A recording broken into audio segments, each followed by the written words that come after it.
Hello. Good morning, friends.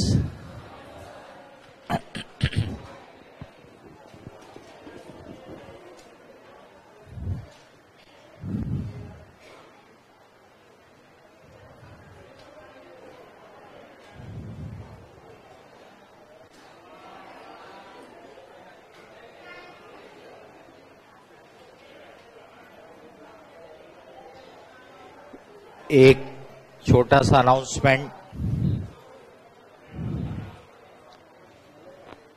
एक programme के सिलसिले में है। ये मंथन करके एक ऑर्गेनाइजेशन है, वो लोग ये ऑर्गेनाइज करते हैं इलीगल इमिग्रेशन पे challenges to Indian identity and the way forward.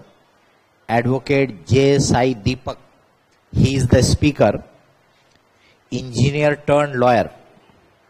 Venue है Chitnavis centre, Baniyan hall, civil lines.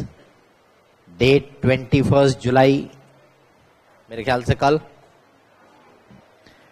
5:45 PM onward evening time में है।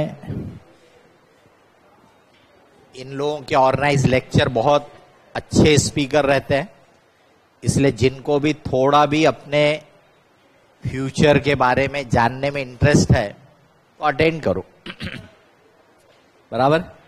सो tomorrow at 5:45 PM, Chitnavis centre, civil lines. Illegal immigration के टॉपिक पे है। आपके इंटर ग्रुप 1 में इंस्टीट्यूट ने डिबेंचर रिडम्पशन पे नया मॉड्यूल इशू किया, यानी कि वो लास्ट मोमेंट में फालतू के फालतू कुछ तो भी कर देने का। फिर वो स्टूडेंट में सब में पैनिक शुरू हो जाता है, अरे बोले अमेंडमेंट हो गए, अमेंडमेंट हो गए। उन्होंने सिंकिंग फंड मेथड जो अपन ने पढ़े थे डिबेंचर रिडम्पशन की, वो हटा दिया। लिखा नहीं है बट उसमें है ही नहीं, मतलब हटा दिया। That is the only major change. बाकी जो कुछ दिया है वो सब अपन ने पढ़ा हुआ है, उसमें ऐसा कुछ भी खास बात नहीं है। फिर भी मैंने एक पेज में उस पर एक छोटा सा राइटअप बनाया हुआ है, जो कैप्स में मैंने भेजा है, तो वेबसाइट वगैरह में अपलोड हो जाएगा। जब भी आपको फुर्सत मिले उसमें से देख लेना। 12 मेन जो है वो क्या है, सिंकिंग फंड मेथड उन्होंने हटा दिया, और कुछ भी उसमें खास बात नहीं है, बाकी सब चीजें वही। Now will start. आपके आईपीसी इंटरमीडिएट ग्रुप 2 में जो अकाउंटिंग स्टैंडर्ड है, तो सबसे पहले AS7 अपन सीक्वेंस में ही चलेंगे। पहले अकाउंटिंग स्टैंडर्ड, बाद में गाइडेंस नोट। AS7 का टाइटल है accounting for construction contracts.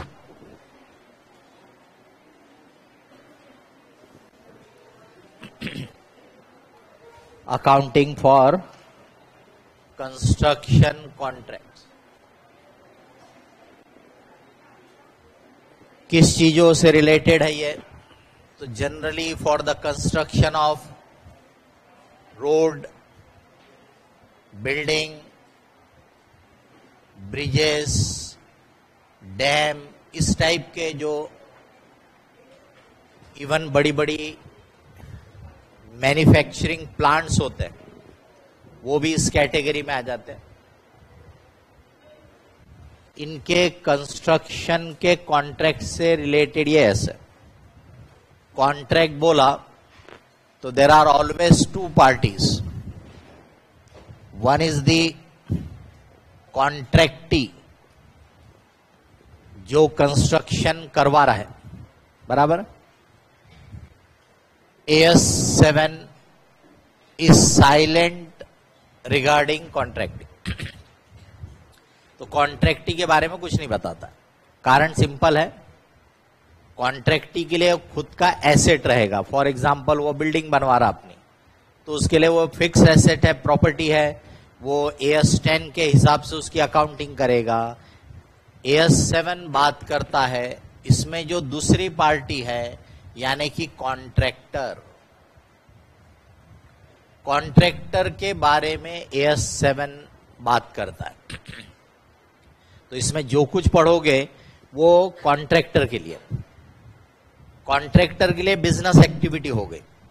Contractor के लिए क्या है, ये बिजनेस एक्टिविटी है। अब इस AS की जरूरत क्यों पड़ी? क्योंकि जनरली ये जो कॉन्ट्रैक्ट रहते हैं this are for longer duration, मतलब ये मोर देन 1 अकाउंटिंग ईयर में स्प्रेड होते हैं। ये इसका मेन पॉइंट है, ध्यान देना। They spread into more than 1 accounting year. शुरू होते 1 साल में, कंप्लीट होंगे दूसरे, तीसरे, चौथे, 5वें साल में। इसीलिए AS7 की जरूरत है। अदरवाइज सेम ईयर में काम शुरू हुआ, सेम ईयर में कंप्लीट हो गया, तो इसकी जरूरत ही नहीं पड़ती थी। आप पूरी इनकम अकाउंट करो, पूरा खर्चा अकाउंट करो, यानी पूरा प्रॉफिट अकाउंट करो। लेकिन क्योंकि ये कॉन्ट्रैक्ट मोर देन 1 ईयर में स्प्रेड होते हैं, तो सवाल उठता है कि भी इस ईयर में जिसमें वो काम पूरा नहीं हुआ है, पार्ट हुआ है, तो इस ईयर में इनकम कितनी अकाउंट करना, खर्चा कितना अकाउंट करना, यानी कि उसका प्रॉफिट कितना अकाउंट करना। यही है AS7 में, इनकम रिकॉग्निशन, उसका खर्चा रिकॉग्निशन, उसका प्रॉफिट। इसके लिए 2 मेथड्स बोली जाती है। एक को बोलते हैं completed contract method,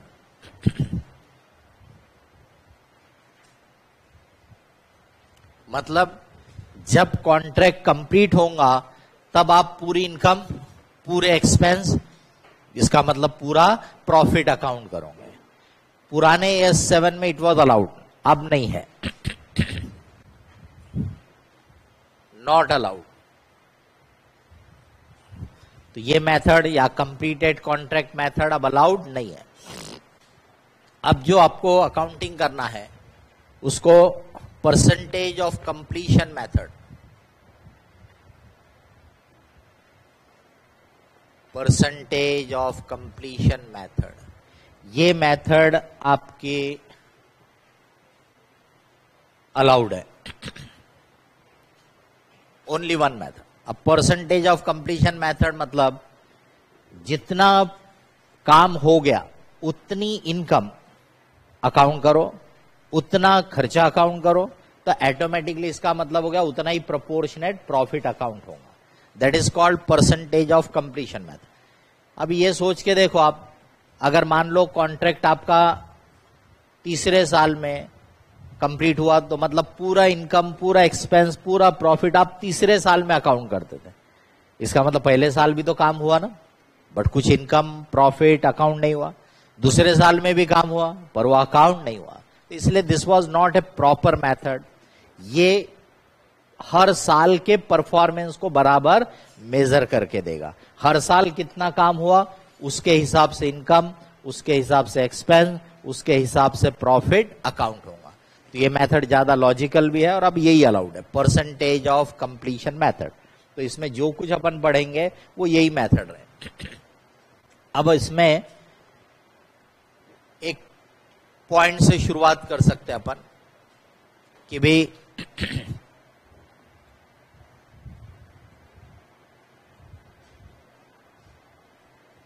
outcome of the contract can be estimated reliably, यानी आउटकम ऑफ द कॉन्ट्रैक्ट यानी क्या होगा उसका, मतलब वो फाइनल होगा, उसमें आगे और कितने खर्चे होंगे, कितना एस्टिमेटेड प्रॉफिट है, ये सब को बोलेंगे आउटकम ऑफ द कॉन्ट्रैक्ट। अगर इसको रिलायबली एस्टिमेट कर सकते हो तो आपका जवाब रहेगा यस। अगर यस बोला तो percentage of completion method will apply. अगर आपका जवाब रहा नो तो फिर percentage of completion method apply नहीं होगी। तो ये सबसे स्टार्टिंग पॉइंट कि कॉन्ट्रैक्ट जो भी है जिसकी आप अकाउंटिंग कर रहे हैं उसमें आपको क्वेश्चन करना पड़ेगा कि क्या outcome of the contract, outcome उसका फाइनल रिजल्ट, यानी उस सब चीजों को आप रिलायबली एस्टिमेट कर सकते क्या। तो नो कब होगा, नो रहेगा इनिशियल स्टेजेस में, जब बिल्कुल शुरुआत हुई होगी, तब हमारे लिए कई बार पक्का बताना मुश्किल रहेगा कि अल्टीमेटली इस कॉन्ट्रैक्ट का क्या होगा, क्योंकि बहुत सारे अलग अलग टाइप के कॉन्ट्रैक्ट हो सकते हैं। तो कई कॉन्ट्रैक्ट में इनिशियल स्टेजेस में, शुरू में your answer will be no. जैसे जैसे कॉन्ट्रैक्ट आगे बढ़ेगा तो आपका आंसर हो जाएगा यस। जहां से इस सवाल का जवाब यस हुआ वहां से परसेंटेज ऑफ कंप्लीशन मेथड शुरू होती है। अब अगर उस ईयर में आपका जवाब नो है तो क्या करेंगे, मतलब इनिशियल स्टेजेस में है तो क्या करेंगे। जैसे आपने कॉस्टिंग में पढ़ा है 25% से कम काम हुआ, बराबर, तो फिर कोई प्रॉफिट अकाउंट नहीं करना। वो एक सिंपलिस्टिक वे है कॉस्टिंग पर्पस के लिए, वो यहां पर आपने अप्लाई नहीं करने का, बराबर। वो कॉस्टिंग के लिए है, ये हम फाइनेंशियल अकाउंटिंग की बात कर रहे हैं। तो वो वाले नॉर्म्स जो भी आपने पढ़े कि 25% से ज्यादा हो गया 50% तक तो फिर 1/3 लेने का, 50% से ज्यादा हो गया तो 2/3 लेने का, 90% से ज्यादा हो गया एंड सो ऑन, वो आपकी कॉस्टिंग के लिए है, वो यहां पे नहीं है। समझ गए। यहां पे अकाउंटिंग स्टैंडर्ड है, यानी हमारे लिए लॉ की तरह हो जाता है। वो जो है वो नॉर्मल इंडिविजुअल ऑर्गेनाइजेशन अपने इंटरनल पर्पस के लिए यूज कर सकता है, पर अकाउंटिंग के लिए, फाइनेंशियल स्टेटमेंट के लिए उसको ये फॉलो करने का, ठीक है। तो जहां नो बोला तो क्या होगा, यस बोला तो इस पे तो पूरी बात करना, नो बोला तो क्या होगा। Income should be recognized to the extent of expense incurred if realizable। मतलब ये हुआ, ज्यादा नहीं लिखूंगा यहां पे, थोड़ा ही लिख लिख के आपको बताऊंगा क्योंकि बाकी आप किताब में से पढ़ोगे, बाकी बोल रहा हूं। इसका मतलब खर्चा तो आपको अकाउंट कर लेना है, जितना भी आपने खर्चा किया उसको आप P&L में चार्ज कर दो। अब सवाल उठता है इनकम, क्या बोलता है, income should be accounted only to the extent of cost incurred, यानी जितना खर्चा किया उससे ज्यादा नहीं, और वो भी अगर कलेक्टिबल है, रियलाइजेबल है तो, बराबर। तो इनकम, इसका मतलब क्या हो गया, इस स्टेज में नो प्रॉफिट। सोच के देख लो, खर्चा अकाउंट कर लोगे बट इनकम अकाउंट करोगे तो ज्यादा से ज्यादा कितनी अकाउंट करोगे, जितना खर्चा किया। इसका मतलब प्रॉफिट अकाउंट होने वाला नहीं है, लॉस अकाउंट हो जाएगा बट प्रॉफिट अकाउंट नहीं होगा। तो ये हो गई जब कॉन्ट्रैक्ट आपका शुरू के स्टेज में होगा, इनिशियल स्टेजेस में होगा। नाउ रिमेंबर वेल, ये एक एक कॉन्ट्रैक्ट की अपने को अलग अलग बात करना है, बराबर। तो इसका मतलब किसी और कॉन्ट्रैक्टर के एट ए टाइम 10-10 कॉन्ट्रैक्ट हो सकते हैं। तो हम ये जो भी बात कर रहे हैं हर एक के लिए अलग अलग उसको नॉर्म्स अप्लाई करना पड़े। तो जो कॉन्ट्रैक्ट इनिशियल स्टेज में होगा उसके लिए ये नॉर्म्स। एक बार अगर उसको लग रहा है कि नहीं अब ये कॉन्ट्रैक्ट पक्का है, हमको मिल भी गया है, इसमें टर्म्स एंड कंडीशन सब क्लियर है, हम अच्छे से एस्टिमेट कर सकते हैं कि आगे जितना काम बाकी है उसमें कितना खर्चा होगा, उसकी रेवेन्यू कितनी होगी, उसका प्रॉफिट लॉस क्या होगा, ये हम रिलायबली एस्टिमेट कर सकते हैं। ऐसी स्टेज आ गई होंगी तो फिर आपको percentage of completion method apply करने का। अब इसमें अब जो भी बात कर रहे हैं हम इसी मेथड से कनेक्टेड है। तो एक तो हम टाइप ऑफ कॉन्ट्रैक्ट जो रहेंगे उसकी बात करेंगे। फिक्स प्राइस कॉन्ट्रैक्ट,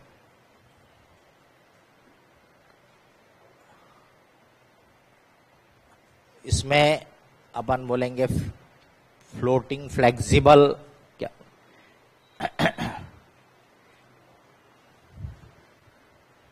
इसको हाइब्रिड बोलेंगे, इसको cost plus contract, cost plus contract, और ये हाइब्रिड, यानी दोनों के फीचर मिक्स है। अब फिक्स प्राइस में दो टाइप की सिचुएशन हो सकती है। जैसे किसी ने बिल्डिंग बनाने के लिए कॉन्ट्रैक्ट दिया, कॉन्ट्रैक्ट की कीमत फिक्स हो गई कि भी 2 करोड़ में बना के देंगे, दैट इज एक वन टाइप हो गया फिक्स प्राइस। दूसरा रहता है कि जहां पे पर यूनिट रेट फिक्स कर दिया गया कि भाई जैसे पेंटिंग का कॉन्ट्रैक्ट है कि भाई पूरी बिल्डिंग को पेंटिंग करना है 20 रुपीज पर स्क्वायर फीट, तो ये भी क्या कहलाएगा, फिक्स प्राइस कॉन्ट्रैक्ट, क्योंकि प्राइस फिक्स है। अब उसमें जितनी भी क्वांटिटी ऑफ पेंटिंग होगी उसके हिसाब से अप्लाई करेंगे, तो that will be called as fix price contract. Cost plus contract में वो आइडेंटिफाई करेंगे, डिफाइन कर देंगे, ये जो भी चीज हम बोलेंगे कॉन्ट्रैक्ट में उन्होंने पहले से क्लैरिफाई कर देना चाहिए। तो वो क्लैरिफाई करेंगे कि कॉन्ट्रैक्ट कॉस्ट में ये चीजें आएंगी, और जितनी कॉस्ट हुई उसके ऊपर या तो वो परसेंटेज बोल सकते हैं कि भी 20% ऐड करेंगे, 30% ऐड करेंगे, या कभी हो सकता हो बोलेंगे ये कॉस्ट जितनी भी इनकर होंगी प्लस 5 लाख रुपए हमारे charges, that will be called as cost plus contract. अब हाइब्रिड यानी जिसमें दोनों के फीचर मिक्स्ड है, तो कॉस्ट प्लस कॉन्ट्रैक्ट है बट विथ अपर लिमिट कि भी आपको ये कॉस्ट प्लस कॉन्ट्रैक्ट है लेकिन 50 लाख से ज्यादा नहीं। इसका मतलब उसमें फिक्स प्राइस का भी एलिमेंट आ गया, कॉस्ट प्लस भी है, तो उसको बोलेंगे हाइब्रिड टाइप ऑफ कॉन्ट्रैक्ट। तो ये कॉन्ट्रैक्ट में 3 टाइप प्राइसिंग के पॉइंट ऑफ व्यू से हो गए। अब ये जो भी कॉन्ट्रैक्ट है इनको अकाउंटिंग के लिए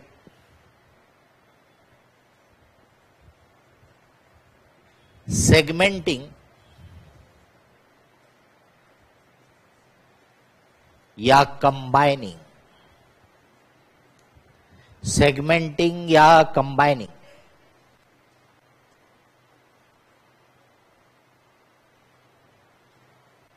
ये क्या है पहले कि आप पेपर पे जो कॉन्ट्रैक्ट बनाते हो वो कई बार बहुत सारे डिफरेंट कंसिडरेशन से इन्फ्लुएंस होता है। फॉर एग्जांपल टैक्सेशन के पॉइंट, आपके कोई लीगल लाइसेंस के पॉइंट होंगे, उसके हिसाब से आप पेपर पे जो कॉन्ट्रैक्ट बनाते हो वो हमेशा रियल इकोनॉमिक डीलिंग्स को रिप्रेजेंट नहीं करता। उसी वजह से एएस में ये पॉइंट आएगा कि अगर पेपर पे एक कॉन्ट्रैक्ट है फॉर कंस्ट्रक्शन ऑफ से 3-4 टाइप ऑफ एसेट, 3-4 अलग चीजों के कंस्ट्रक्शन का, बट एक ही कॉन्ट्रैक्ट है, तो क्या अकाउंटिंग पर्पस के लिए उसको हम अलग अलग टुकड़े में डिवाइड करके देखें? अगर जवाब हुआ यस, मतलब हमने सेगमेंटिंग कर दिया। सेगमेंट यानी क्या, हिस्सा, टुकड़ा।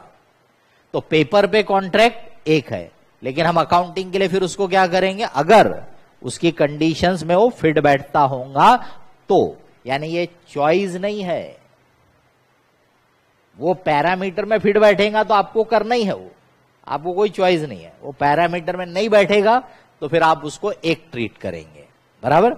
और अभी आगे अपन देखेंगे कि उसका बड़ा इंपॉर्टेंट फर्क पड़ता है कि आप उनको सेपरेटली अकाउंट कर रहे हैं या मिला के अकाउंट कर रहे हैं, उसका फर्क पड़ता है।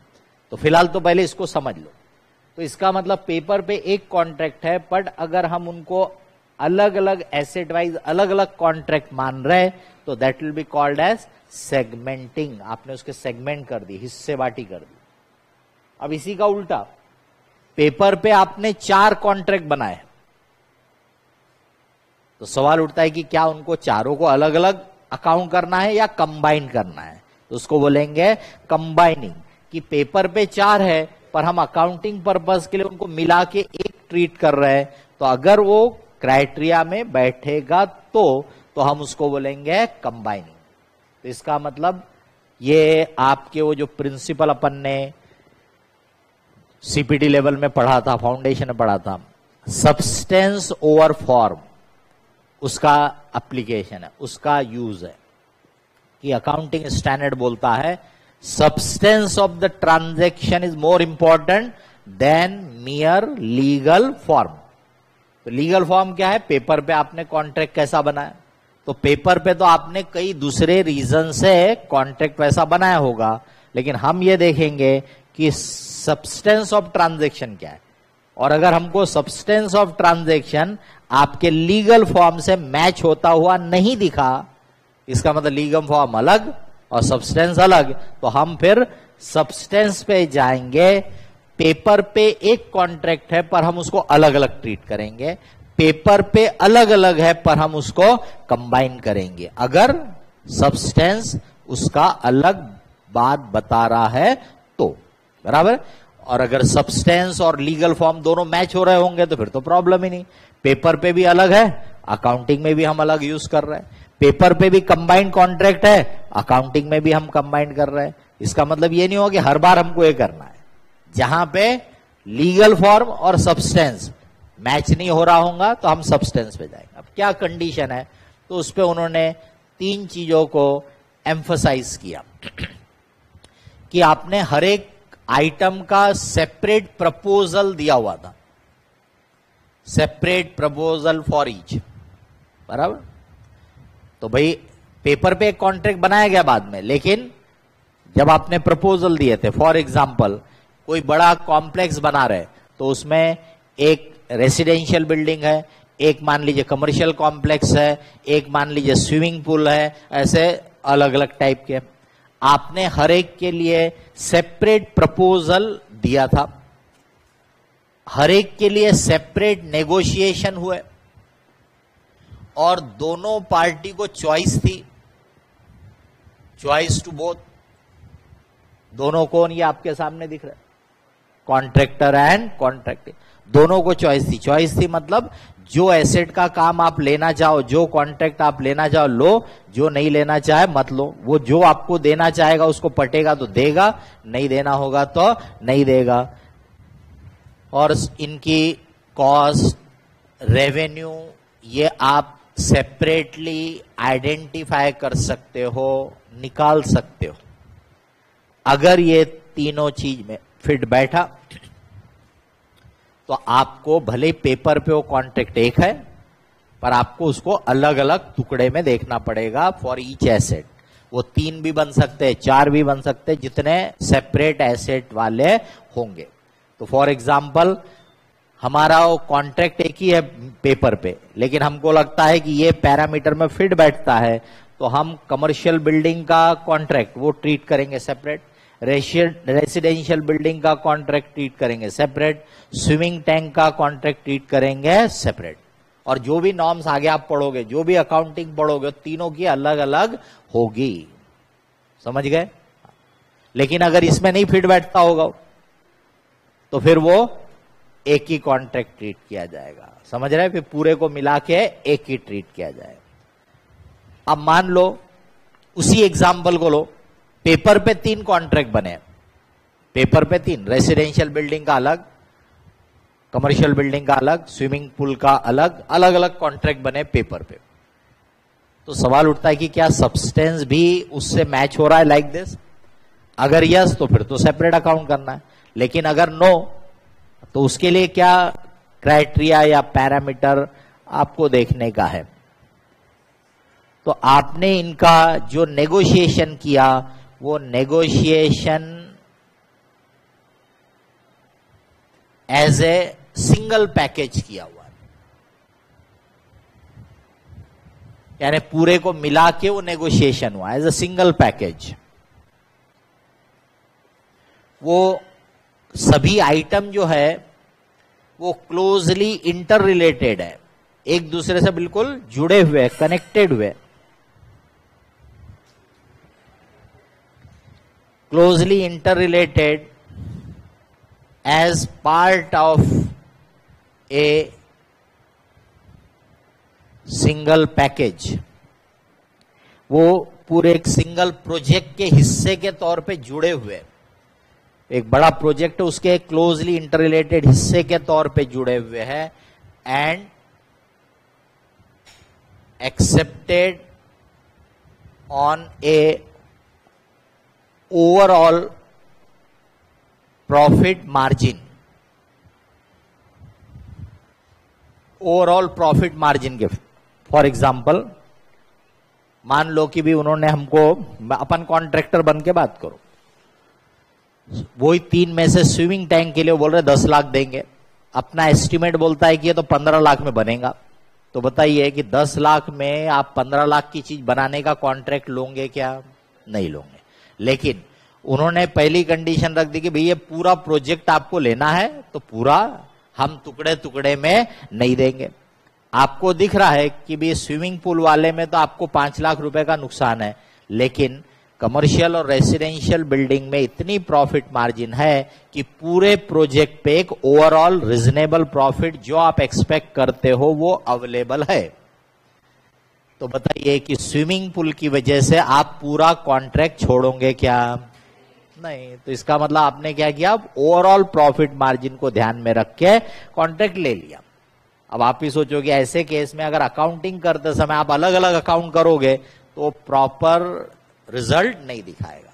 तो इसीलिए अकाउंटिंग स्टैंडर्ड बोलता है कि ओके, आपने पेपर पे 3 कॉन्ट्रैक्ट बनाए, लेकिन एक्चुअल में आपने पूरे single project overall profit margin के तौर पे लिया हुआ है। और इनका जो काम है, यानी वो सभी जो आइटम है, सभी जो पार्ट है, परफॉर्म कंकरेंटली, मतलब एक साथ सबका काम चल रहा है, और इन सीक्वेंस एक के बाद एक। तो सबका काम एक साथ हो रहा है या फिर कंटिन्यूअस सीक्वेंस में है, एक के बाद एक आप उनके काम कर रहे हो, तब भी हम बोलेंगे कि ये कंबाइन करो। मतलब ये तीनों कंडीशन अगर है तो आप सोच के देखो तो आपको खुद ही लगेगा कि कितना परफेक्ट रिक्वायरमेंट है। अगर ये रिक्वायरमेंट नहीं डाले जाते तो लोग क्या करेंगे, प्रॉफिट कम दिखाना, प्रॉफिट ज्यादा दिखाना, उसको ध्यान में रख के पेपर पे कॉन्ट्रैक्ट अलग अलग कर सकते हैं। मतलब वो रियल इकोनॉमिक परफॉर्मेंस को फिर रिप्रेजेंट नहीं करेगा। इसीलिए एएस ने ये कंडीशन डाल दिया, सेगमेंटिंग या कंबाइनिंग। पेपर पे एक, अकाउंटिंग के लिए अलग अलग, पेपर पे अलग अलग, अकाउंटिंग के लिए एक, अगर वो क्राइटेरिया में बैठेगा तो।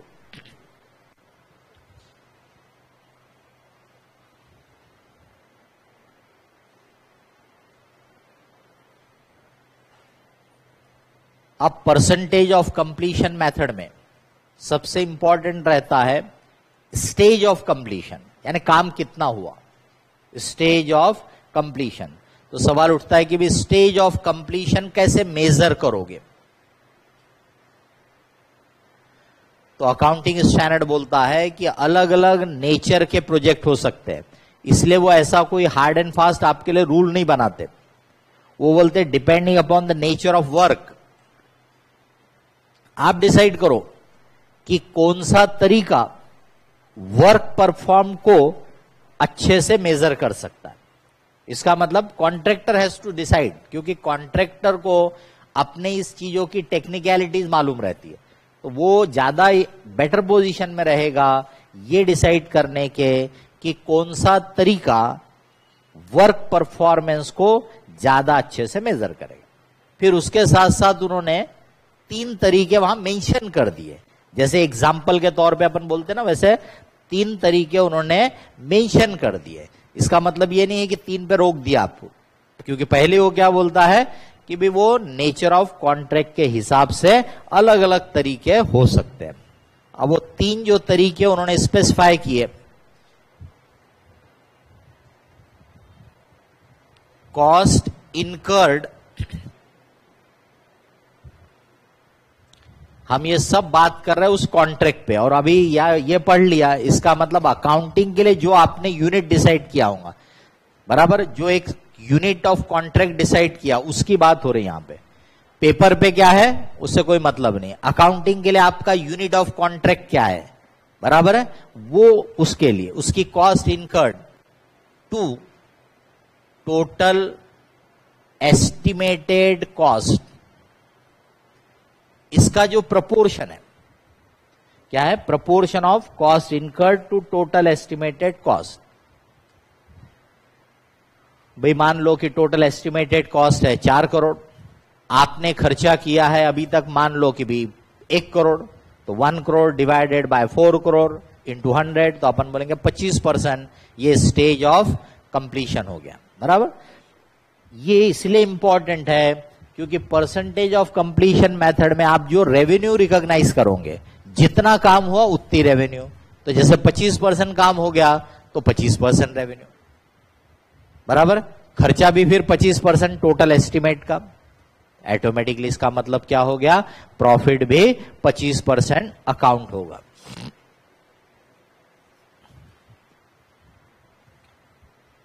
B, survey of work, survey of work completed. जैसे बिल्डिंग वगैरह के केस में आर्किटेक्ट उस पूरे का सर्वे करता है और फिर आर्किटेक्ट बताता है कि भी 40% काम हो गया, समझ रहे, तो उसको बोलेंगे सर्वे ऑफ वर्क।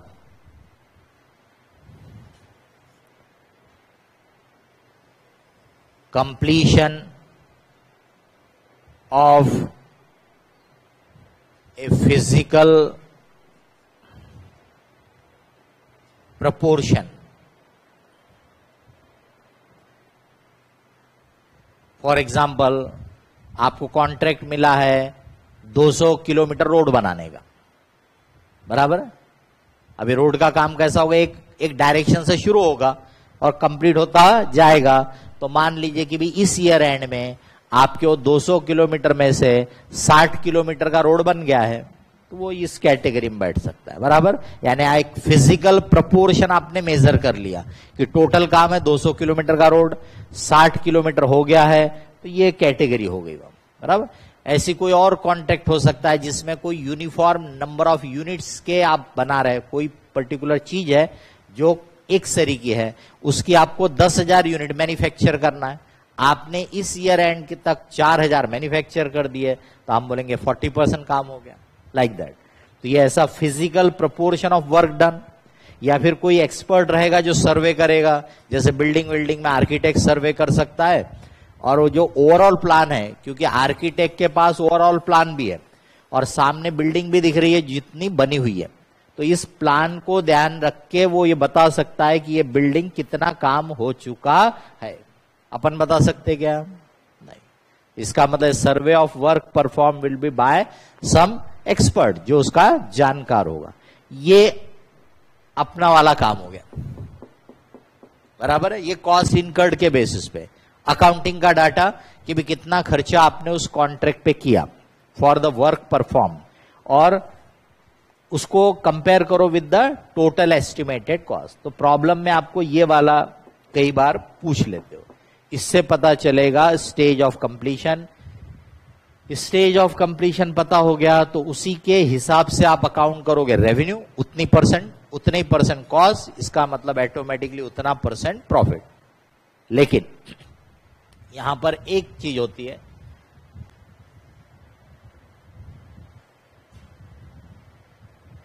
इफ, या यहां लिखने में अलग से ही लिख दूंगा,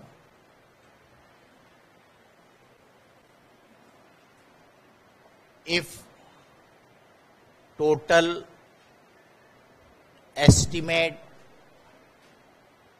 shows loss, then recognize it in full irrespective of the stage of completion. Irrespective of the stage of completion, पूरा लॉस अकाउंट करो। प्रूडेंस बोल सकते हैं आप इसको, क्या बोल सकते हैं? प्रूडेंस का यूज हो रहा है।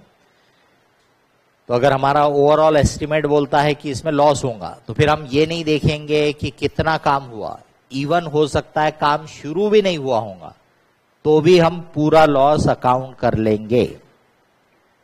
इसका मतलब जहां पे प्रॉफिट है वहां पे परसेंटेज ऑफ कंप्लीशन मेथड चलती है, जहां पे अगर ओवरऑल एस्टिमेट निगेटिव में जा रहा है, लॉस में जा रहा है, तो आपका अकाउंटिंग स्टैंडर्ड बोलता है कि टोटल लॉस को आप इमीडिएटली प्रोवाइड करो irrespective of the stage of completion.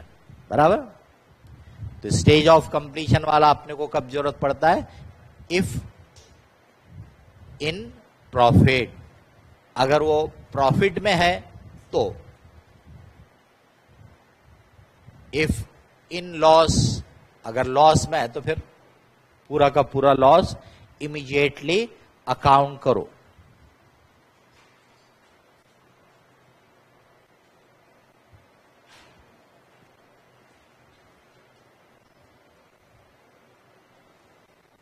Income, contract की इनकम या कॉन्ट्रैक्ट रेवेन्यू बोलो, कॉन्ट्रैक्ट रेवेन्यू, कॉमनली यहां वर्ड रेवेन्यू यूज करते हो। इनकम थोड़ा ज्यादा ब्रॉड वर्ड हो जाता है। रेवेन्यू का मतलब होता है जो आपकी ऑपरेटिंग एक्टिविटी है, उससे आप जो कमाते हो, जनरेट करते हो, या उसका इंसिडेंटल हो, उसको बोलते हैं रेवेन्यू। इनकम में रेवेन्यू भी आ जाता है और बाकी की अदर टाइप के गेन्स वगैरह होंगे वो भी आ जाते हैं। तो इनकम थोड़ा ब्रॉड वर्ड हो जाता है, यहां पे वो लोग वर्ड यूज करेंगे रेवेन्यू, कॉन्ट्रैक्ट रेवेन्यू। आप भी चाहे तो बोल सकते हो contract revenue.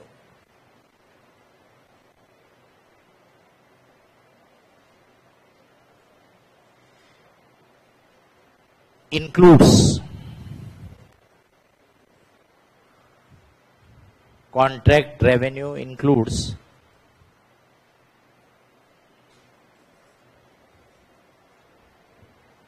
variation,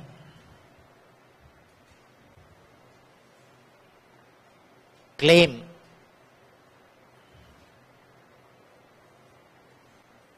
incentive, variation, claim, incentive। उसको बताता हूं, एक्सप्लेन करता हूं। एक इससे रिलेटेड भी वर्ड, पहले वो 4 अलग अलग बोले जाते थे, अब वो चेंजेस करके उन्होंने 3 ही रखा है, चौथे को वहां से हटा दिया, क्योंकि वो चौथा जो है वो इसके पार्ट में इंक्लूडेड है। वो एस्केलेशन, एस्केलेशन की जरूरत कहां पड़ती है? फिक्स प्राइस जहां रहा वहां पे। एस्केलेशन आपने ऑलरेडी पढ़ा होगा आपके, फिर भी मैं आपको रिपीट कर दे रहा हूं, ठीक है। तो फिक्स प्राइस कॉन्ट्रैक्ट में क्या होता है कि भाई कीमत तो आज डिसाइड हो जाती है, काम होगा आगे 2 साल 3 साल 4 साल, पता नहीं, बड़े बड़े प्रोजेक्ट में तो और लंबा पीरियड रहेगा। तो सोच के देखिए कि भाई उसने आज आपको प्राइस कोट करते समय अपना अंदाज लगाया होगा कि भाई कितने प्राइजेस वगैरह रहेंगे, दोनों चीज का अंदाज लगाएगा, क्वांटिटी कितनी लगेगी उसके लिए, प्राइस क्या लगेगा। बराबर। अब इसमें से क्वांटिटी का तो उसको खुद को ज्ञान होना चाहिए, क्योंकि कॉन्ट्रैक्टर है, काम कर रहा है तो। लेकिन प्राइस के ऊपर उसका कोई कंट्रोल नहीं है, वो तो मार्केट फोर्सेस पे डिपेंड करता है। तो इसलिए जनरली एस्केलेशन प्राइस का होता है, रेट का होता है। क्वांटिटी का जनरली एस्केलेशन कॉन्ट्रैक्ट अलाउ नहीं करेगा। अभी कोई कॉन्ट्रैक्टर बोलेगा कि भाई मैं बिल्डिंग बनाने के लिए आपको एस्टिमेट दे रहा हूं, इसमें 10,000 बोरी सीमेंट लगेगा, इतने टन लोहा लगेगा, और फिर साथ में बोलेगा कि अगर क्वांटिटी बदली तो हम बोलेंगे भैया तुम कॉन्ट्रैक्टर हो, तुम टेक्निकल एक्सपर्ट हो, ये क्वांटिटी बदलेंगी का क्या? प्लान तो ऑलरेडी डिसाइडेड है, तो इसमें क्वांटिटी का हम एस्केलेशन तुमको अलाउ नहीं करेंगे। फिर वो बोलेगा सीमेंट 200 रुपए बैग, लोहा ये 1000 रुपए टन, जितने भी 1000 बोलेगा। अब ये जो रेट वो ले रहा है, अगर वो बढ़ा चढ़ा के ज्यादा ले लेगा तो क्या होगा? कॉन्ट्रैक्ट का प्राइस बहुत ज्यादा होगा, तो उसको कॉन्ट्रैक्ट ही नहीं मिलेगा, पार्टी उसको देगी नहीं, अरे बहुत महंगा बता रहे। अब अगर वो कम रखने की कोशिश करे और कल को मार्केट में प्राइसेस ज्यादा बढ़ गए, तो उसके लिए तो पूरा प्रोजेक्ट लॉस मेकिंग हो जाएगा।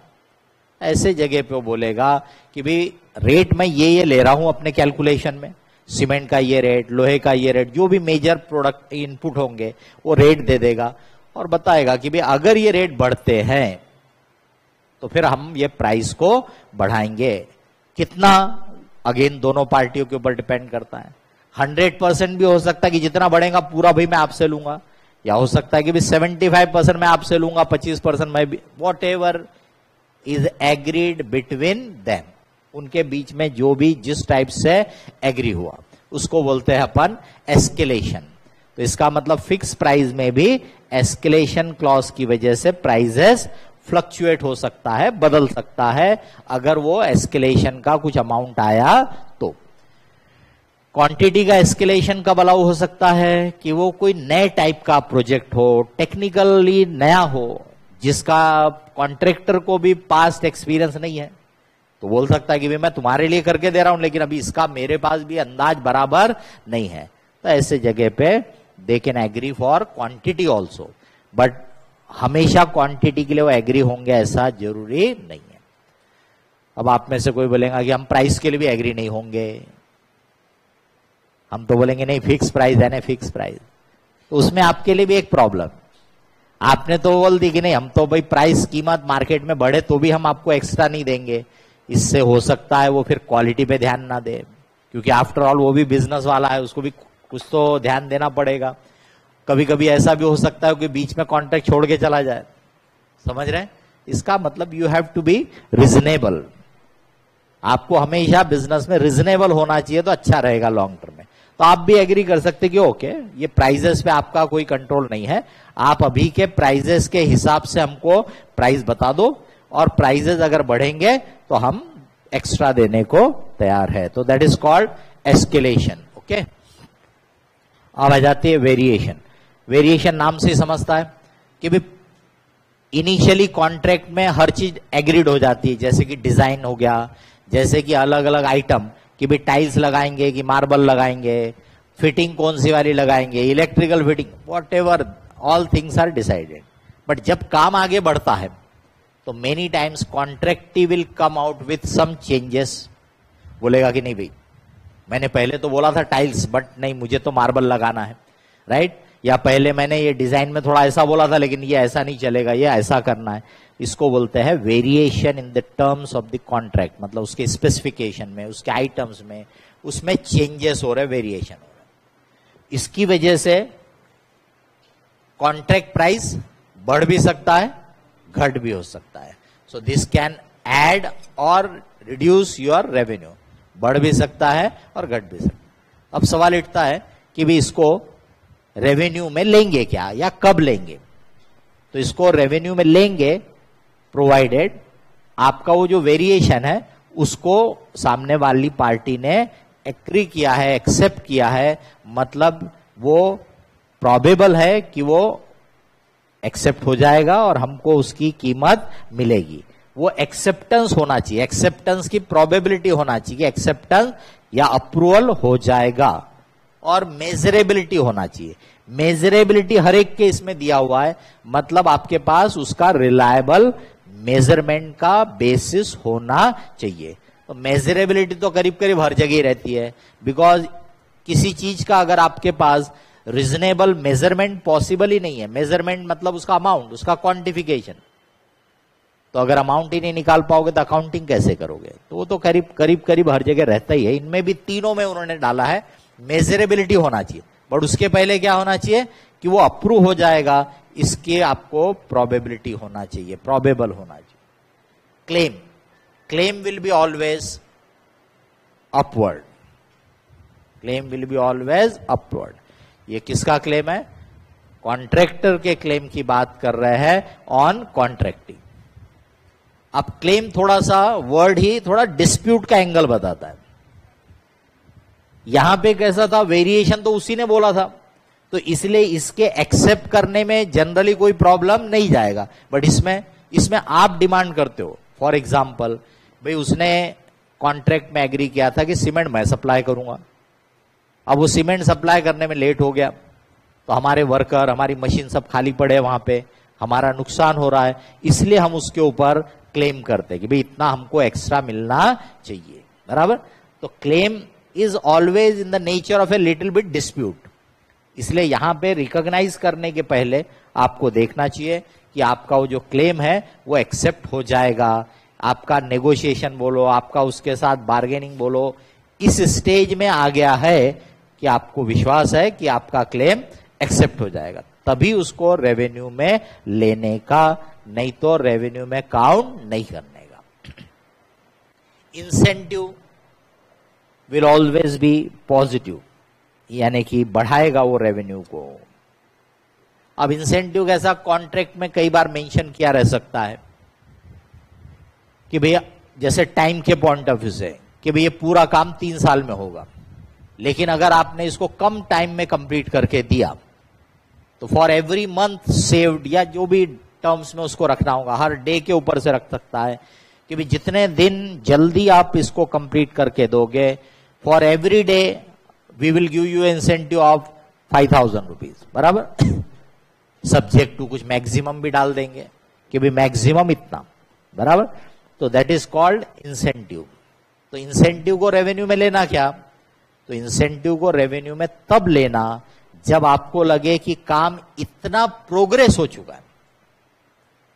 आपको ऐसे केस स्टडी में पूछेगा वो कि भाई अभी हमको कॉन्ट्रैक्ट मिल गया जिसमें इंसेंटिव का क्लॉज है कि 5 लाख तक इंसेंटिव मिल सकता है, और हमारा एक्सपीरियंस है कि हम ये कॉन्ट्रैक्ट को जल्दी कंप्लीट कर लेते हैं, मतलब हमको इंसेंटिव मिल जाएगा, तो हम उसको रेवेन्यू में इंक्लूड करना चाहते हैं। आपसे पूछेगा वेदर ही इज राइट और रॉन्ग।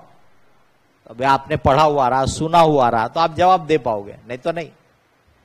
तो आपको जवाब देना है no, he can not include it now, क्योंकि अभी तो काम शुरू ही नहीं हुआ है। तो उतना प्रोग्रेस हो जाना चाहिए कि जब ऐसा लगे कि हाँ ये काम अब लिमिट के अंदर हो जाएगा, तो वहां पर हम फिर इंसेंटिव को रेवेन्यू में ऐड करेंगे। समझ रहे? अब इसका मतलब क्या हो गया, ये एस्केलेशन, वेरिएशन, क्लेम, इंसेंटिव की वजह से रेवेन्यू तो बदलते जाएगी। पहले ईयर के एंड में मेरा एस्टिमेट कुछ और होगा, दूसरे ईयर में कुछ और होगा, तीसरे ईयर में कुछ और होगा। तो उसको कैसे अकाउंट करेंगे वो अपन आगे इलस्ट्रेशन देखेंगे, तब आपको समझ में आ जाएगा। ये हो गई रेवेन्यू की, इनकम की बात। अब कॉस्ट, इसी से कनेक्टेड आपकी कॉस्ट या कॉन्ट्रैक्ट कॉस्ट बोल सकते हो, मतलब कॉन्ट्रैक्ट कॉस्ट में क्या क्या लेने का। तो इसमें आपको एएस गाइड करता है क्या क्या इंक्लूड करने का, नॉट टू इंक्लूड, क्या इंक्लूड नहीं करने का, आपके मटेरियल में डिटेल में दिया हुआ है। तो जो डायरेक्टली रिलेटेड कॉस्ट है, तो जैसे वर्कर लोग है वो साइट पे काम कर रहे हैं, मटेरियल है जो वो साइट पे यूज हो रहा है, बराबर, पर्टिकुलर मशीन है जो वही साइट पे यूज हो रही है, तो ये डायरेक्टली रिलेटेड कॉस्ट जो रहेगी वो तो इंक्लूड करना ही है। Common construction cost which can be reasonably allocated, मतलब वो कंस्ट्रक्शन के कॉमन नेचर के खर्चे हैं। जैसे भाई आपके डिजाइन वाले लोग होंगे, बराबर, तो वो हर कॉन्ट्रैक्ट के लिए काम कर रहे होंगे। सीनियर लेवल के सुपरवाइजर होंगे, वो एक ही कॉन्ट्रैक्ट पे नहीं रहेगा, वो कई कॉन्ट्रैक्ट को देखता होगा। तो ऐसे जो चीजें रहेंगी उसको हम बोलेंगे कॉमन कंस्ट्रक्शन के खर्चे। तो कॉमन कॉस्ट को अगर आप किसी प्रॉपर बेसिस पे एलोकेट कर सकते हो, तो फिर वो उसको आप एलोकेट करके कॉन्ट्रैक्ट कॉस्ट में इंक्लूड करोगे। रीजनेबल और कंसिस्टेंट बेसिस आपके पास होना चाहिए इसको एलोकेट करने के लिए, जिनको आप कॉन्ट्रैक्ट में एट्रीब्यूट कर रहे हो। स्पेसिफिकली रिएम्बर्सेबल,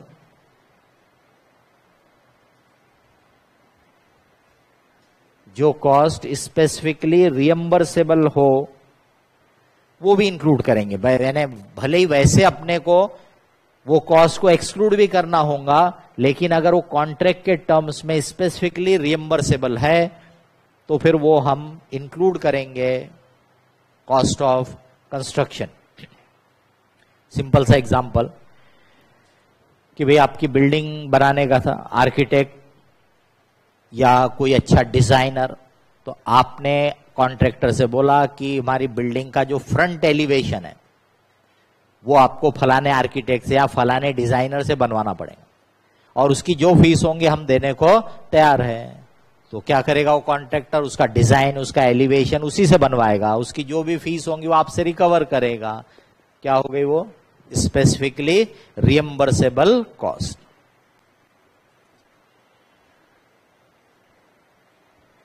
क्या इंक्लूड नहीं करना? तो एडमिनिस्ट्रेटिव नेचर की कॉस्ट जनरली इंक्लूड नहीं होगी। हाँ, कोई एडमिनिस्ट्रेटिव कॉस्ट रिएम्बर्सेबल हो स्पेसिफिकली तो वो उसमें आ सकती है, बराबर।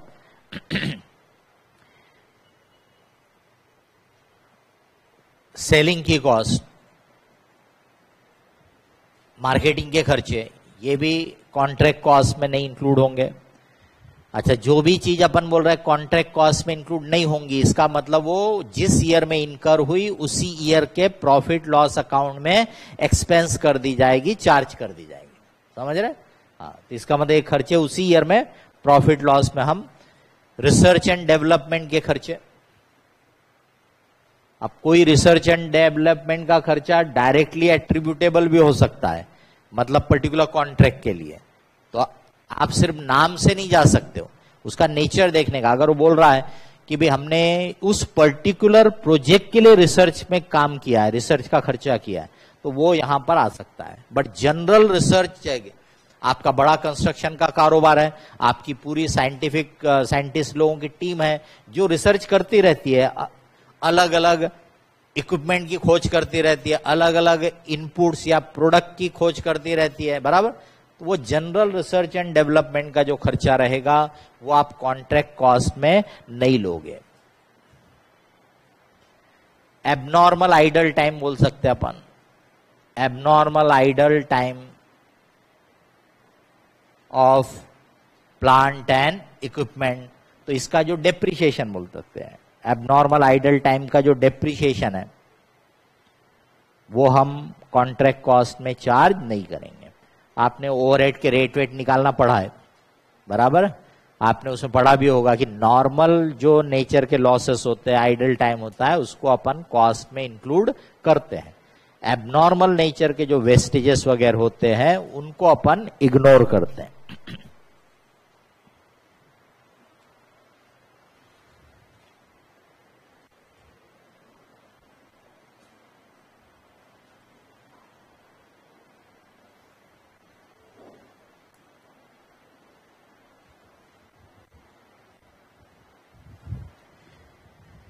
Cost of securing the contract, तो कॉन्ट्रैक्ट मिले उसके लिए आपने इनिशियल लेवल पे जो खर्चे किए होंगे उसको बोलेंगे cost of securing the contract. तो अगर ये कॉस्ट आपने डायरेक्टली उस पर्टिकुलर कॉन्ट्रैक्ट के लिए की है, जो आप आइडेंटिफाई कर सकते हो, उसको एट्रीब्यूट कर सकते हो और आपको पूरा विश्वास है कि वो कॉन्ट्रैक्ट मिल जाएगा, तो आप उसको कॉन्ट्रैक्ट कॉस्ट में ले सकते हो, अदरवाइज नहीं, बराबर। अब अगर मान लो इस ईयर के एंड में मैंने उस पर खर्चे किए थे, कॉन्ट्रैक्ट मिले इसके लिए, पर मुझे कॉन्ट्रैक्ट मिलेगा क्या इसका कोई सर्टेनिटी नहीं लगती थी, इसलिए मैंने उन खर्चों को इस साल के P&L में राइट ऑफ कर दिया। अब नेक्स्ट ईयर में मेरे को कॉन्ट्रैक्ट मिल गया, तो एएस बोलता है जो पहले आपने खर्चा अकाउंट कर लिया था अब उसको वापस कॉस्ट ऑफ कंस्ट्रक्शन में इंक्लूड नहीं करने का। तो इसका मतलब एक बार आपने मान लिया कि भी इसको कॉन्ट्रैक्ट कॉस्ट में इंक्लूड नहीं करना है क्योंकि उस समय के कंडीशंस के हिसाब से आपको वैसा लगा और आपने उसको P&L में राइट ऑफ कर दिया। अब नेक्स्ट ईयर में अगर वो कॉन्ट्रैक्ट मिल भी गया तो वो पुराने वाले खर्चे को वापस कॉन्ट्रैक्ट कॉस्ट में लेने का नहीं। ये आपके नॉर्मल थियोरेटिकल पार्ट हो गया। इसमें किसी को कुछ बोलना है, पूछना तो बताओ, बाद में हम कुछ इलस्ट्रेशन देखेंगे, उससे आपकी आइडिया ये परसेंटेज ऑफ कंप्लीशन अगर कैसे काम करेगा वो भी क्लियर हो जाएंगी। लास्ट में आपको अकाउंटिंग एंट्रीज भी कुछ करके बता दूंगा, जिससे आपको कुछ मीनिंग भी समझ में आ जाएगा। वो अकाउंटिंग एंट्री आपके एएस में दी हुई नहीं रहती है, समझ रहे? हमने किताब में जो लास्ट में इलस्ट्रेशन बनाया है उसमें शायद 6 या 8 कॉन्ट्रैक्ट का डाटा दिया, अकाउंटिंग करके दिया है, ताकि सब टाइप के परम्यूटेशन कॉम्बिनेशन उसमें कवर हो जाए। वो हमारा बनाया हुआ है, वो आपके एएस का पार्ट नहीं है, लेकिन आपको वो समझने के लिए मदद कर सकता है। तो किसी को इसमें कुछ बोलना है, पूछना है तो बताइए। क्या बोले? सेगमेंट का वर्ड के मतलब पे पहले चले जाओ। सेगमेंट यानी हिस्से, टुकड़े। तो इसका मतलब पेपर पे कॉन्ट्रैक्ट एक है, लेकिन वो एक कॉन्ट्रैक्ट 4 एसेट के लिए मिला के है, बराबर? 4 अलग अलग टाइप के एसेट है। तो हमको ये देखना है कि क्या हमने वो चारों एसेट्स के लिए अलग अलग प्रपोजल सबमिट किए थे। इसका ये कीमत, स्पेसिफिकेशन, दूसरे का अलग, तीसरे का अलग, चौथे का अलग। क्या दोनों पार्टियों के बीच में एक एक आइटम के लिए अलग अलग नेगोशिएशन हुआ, बार्गेनिंग हुई, और दोनों पार्टी को चॉइस थी कि भाई ये मेरे को नहीं पड़ता, मैं नहीं लेता, बराबर? या मैं नहीं देता, वो बोलेगा मैं नहीं देता तुमको ये काम, ये टर्म्स में मैं नहीं देता। तो दोनों को चॉइस थी एक्सेप्ट करना या रिजेक्ट करना, ये दूसरी कंडीशन। और तीसरी कंडीशन कि इसकी कॉस्ट, इसकी रेवेन्यू आप सेपरेटली आइडेंटिफाई कर सकते हो। अगर ये तीनों पैरामीटर यस बोला तो फिर आप इसको पेपर पे भले एक कॉन्ट्रैक्ट है, लेकिन अकाउंटिंग के लिए 4 ट्रीट करो।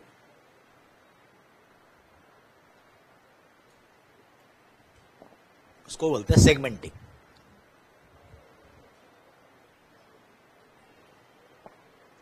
पहले AS7 में ये नहीं था, बाद में जब इंस्टीट्यूट ने रिवाइज किया तब यार।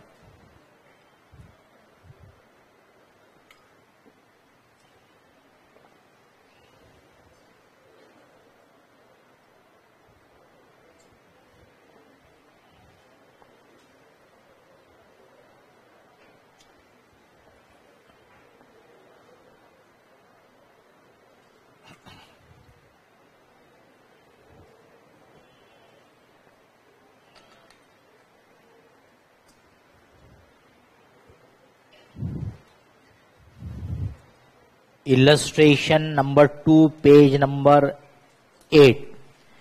वैसे ही क्वेश्चन बाद में एग्जाम में आया है 2015 में, मई 2015 में 9th नंबर का क्वेश्चन है आपके मटेरियल में, उसी टाइप का। लेकिन अपन इलस्ट्रेशन के फिगर को लेंगे, क्योंकि इलस्ट्रेशन में फिर ऑल्टरनेटिव दिया है कि उसी में सेकंड इलस्ट्रेशन पे ही 3rd इलस्ट्रेशन है, 4th इलस्ट्रेशन है, 5th इलस्ट्रेशन, बराबर? तो अगर मैं वो मई 2015 का क्वेश्चन लूंगा तो बस एक ही पार्ट लेके अटक जाएंगी गाड़ी। इलस्ट्रेशन के फिगर लूंगा तो मैं उसी पे आपको वेरिएशन सब बताऊंगा। तो 8 नंबर पेज पे इलस्ट्रेशन नंबर 2।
Illustration number 2।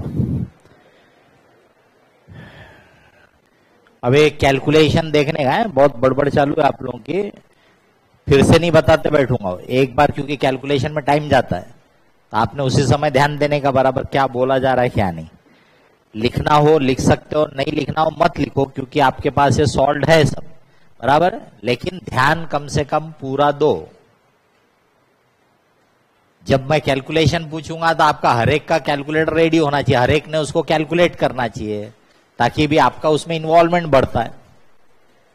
ऐसे बैठे देखते रहोगे तो कब आपका ध्यान इधर से गायब होगा वो आपको खुद को नहीं पता चलेगा, किसी सपनों की दुनिया में खो जाओगे। फिर बाद में बोलने का नहीं समझा नहीं करके, टेक्निकल चीज है, पहली चीज ध्यान में रखो, ये सब टेक्निकल होते हैं, तो इसलिए इसमें ज्यादा ध्यान देने की जरूरत होती है, नहीं तो कंफ्यूजन हो सकता है, समझेगा नहीं।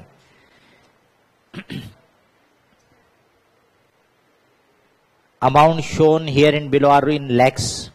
A construction contract has a fixed price contract for ₹9,000. इसीलिए बता दिया लैक्स में, नहीं तो बोलोगे अरे 9,000 का कॉन्ट्रैक्ट ये क्या रहेगा, है ना। To build a bridge the contractor's initial estimate of contract cost is 8,000. It will take 3 years to build the bridge. By the end of year 1 the contractor's estimate of contract cost has increased to ₹8,050. बताइए financial statement आपके beginning of the year में बनेंगे कि end of the year में? हाँ, तो इसीलिए अपन end of the year में एस्टिमेट 8,050 हो चुका था, उसको बेस बनाएंगे। 8,000 का जो एस्टिमेट बिगिनिंग में था अब वो कोई काम का नहीं है, ठीक है। तो फर्स्ट ईयर की अकाउंटिंग के समय अपन 8,050 को बेस बनाएंगे। आपके वो बताया ना, डिवेंचर रिडम्पशन पे जो मॉड्यूल बनाया इन्होंने, कभी कभी मेरे को तो बड़ा चिड़ आती, इरिटेशन होता है, कुछ तो भी करते रहते। अब उसमें उन्होंने लिखा है कि भी डिवेंचर रिडम्पशन रिजर्व जो 25% अपन ने बोला था, कि वो सिंप्लिसिटी के लिए लिखा या क्या उसने, इट इज एडवाइजेबल कि भी at the time of issue itself debenture redemption reserve should be created and equal amount should be invested.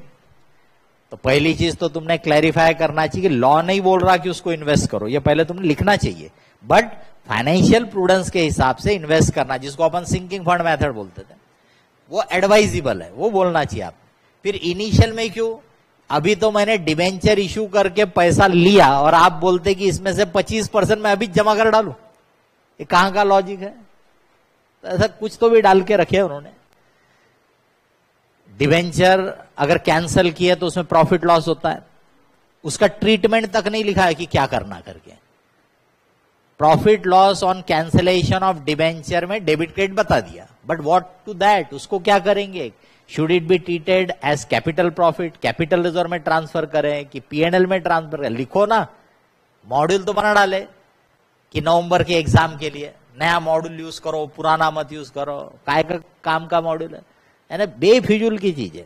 Simple सा एक दे देना था कि भी सिंकिंग फंड मेथड को हम आपके कोर्स से हटा रहे, खत्म किस्सा, इतना सा बोल देना था, ज्यादा का बात ही नहीं करना था। पूरा बना के बैठे रिवाइज मॉड्यूल, कुछ ढंग का नहीं हो। मुझे बताइए ना कि डिवेंचर इशू किया मैंने, 10 साल के बाद रिडीम करने वाला हूं, तो मैं अभी से पूरा का पूरा काय को क्रिएट करूं? मैं तो भाई 10 साल में क्रिएट कर लूंगा रिडम्पशन के पहले, तो कम से कम मेंशन तो करो, ऐसा कुछ नहीं।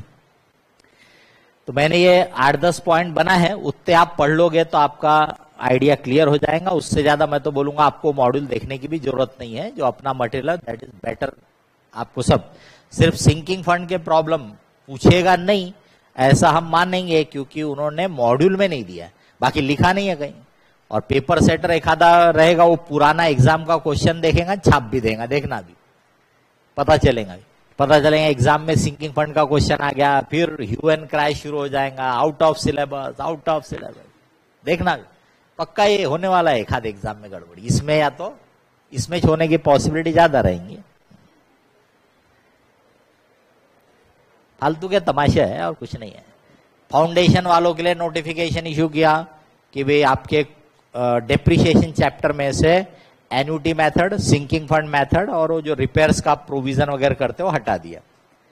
एन्युटी मेथड ठीक है हटा दिया, but sinking fund method foundation से भी हटा दिया, जो डेप्रिसिएशन में पढ़ते थे, आपके डिवेंचर रिडम्पशन में पढ़ते थे, यहां से भी हटा दिया, जबकि वो एक फाइनेंशियल प्लानिंग समझाने का बड़ा अच्छा पॉइंट है, टॉपिक है, दोनों जगह से हटा दिया। एन्युटी मेथड हटाना ठीक है क्योंकि वो कोई काम की चीज नहीं है।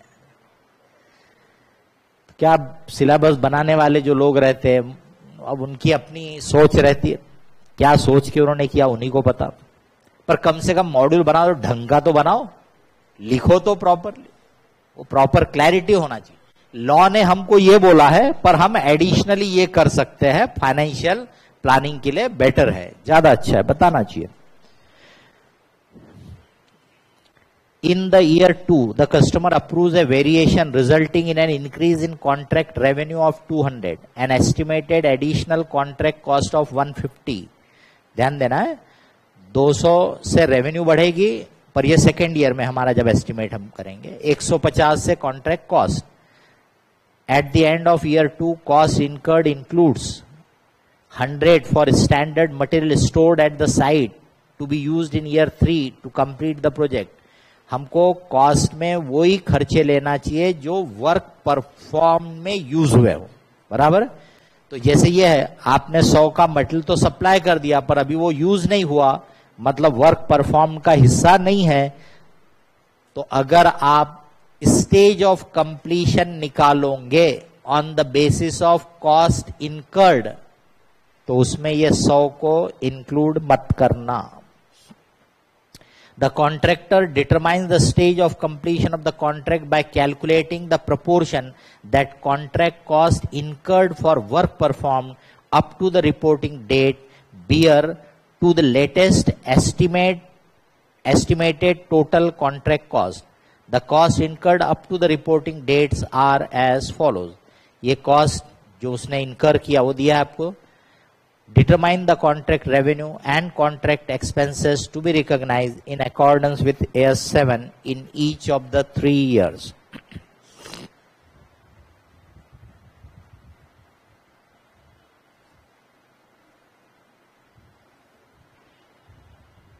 Recognition of contract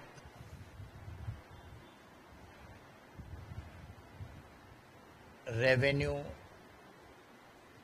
and cost, automatically revenue and cost का डिफरेंस बोला तो प्रॉफिट लॉस।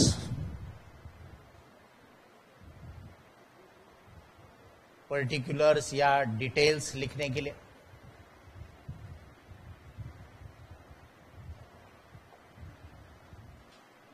टिल डेट बोलो, आज तक का बोलो, अप टू दिस ईयर बोलो।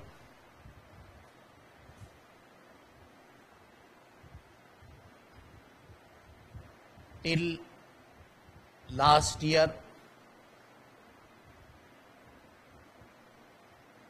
For the year.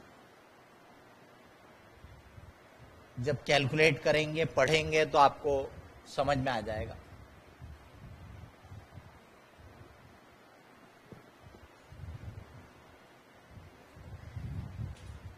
इसमें हम हर साल के ईयर 1 तो कॉन्ट्रैक्ट रेवेन्यू, कॉन्ट्रैक्ट कॉस्ट, और इस पे से आ जाएगा प्रॉफिट। ऐसे ही फिर हम ईयर 2 के लिए करेंगे। Contract revenue, contract cost, profit, and then finally year 3 जिसमें वो कॉन्ट्रैक्ट पूरा होगा।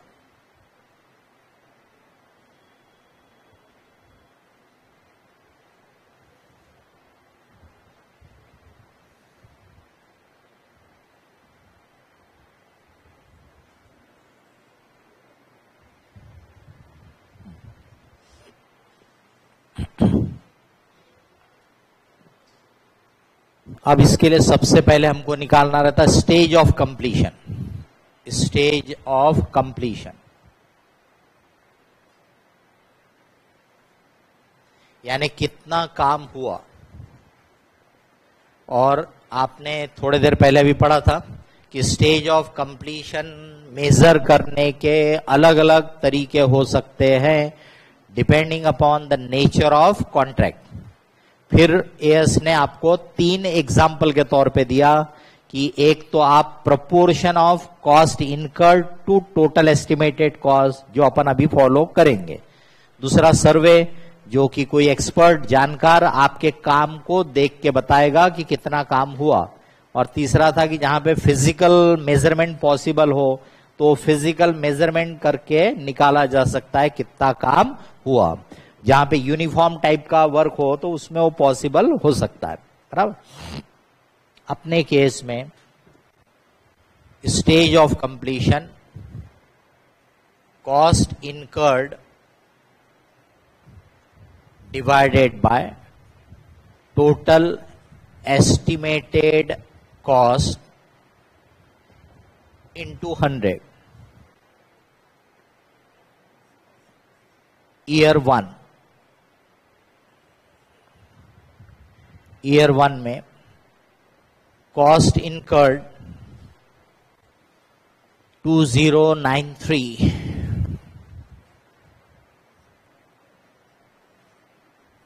अब हमारा एस्टिमेट था 8050, बराबर है ना। इतना खर्चा हमने किया out of this, first year के एंड में यही हमारा एस्टिमेट था। तो कितना है? 26%। तो बोलेंगे 26% काम हो गया, बराबर। ये 24 होता तो भी मैं रेवेन्यू रिकॉग्नाइज करता, आप वो कॉस्टिंग वाला 25% मत ध्यान लाना, ठीक है। हाँ, तो इसीलिए बोल दिया क्योंकि 26 आ गया तो आप बोलेंगे आप 25 से ज्यादा, तो 24 रहता तो भी मैं अकाउंट करता।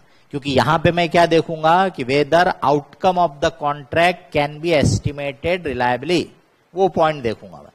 अगर लगता है कि हाँ भाई ये कॉन्ट्रैक्ट पक्का है, मेरे को मिल गया, सभी टर्म्स एंड कंडीशन क्लियर है, क्लियरली एग्रीड है, आई कैन एस्टिमेट कि अभी इतना काम हुआ लेकिन इसके आगे और कितना होगा, कितना खर्चा होगा, रेवेन्यू कितनी होंगी, इन सब का मेरे पास रिलायबल बेसिस है, तो मैं बोलूंगा outcome of the contract can be estimated reliably, yes. तो फिर मैं ये परसेंटेज ऑफ कंप्लीशन लगाना शुरू कर दूंगा। 24% हुआ कि 20% हुआ, उससे कोई फर्क पड़ता नहीं है।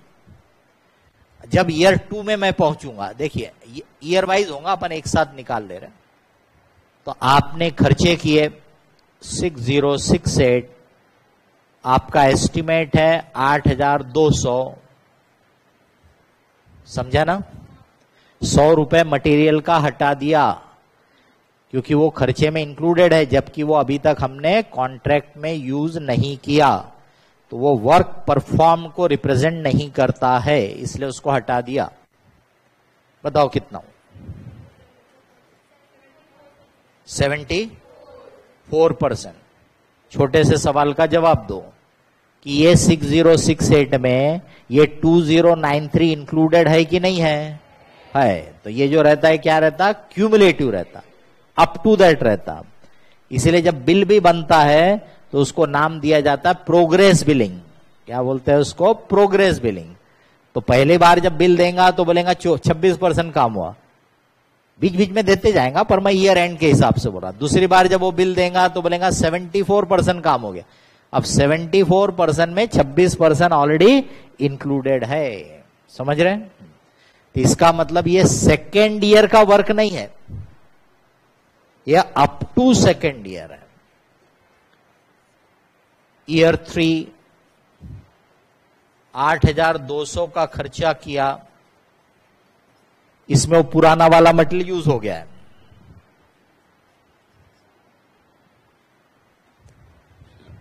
समझ गए? 100% यानी वर्क कंप्लीट हो गया।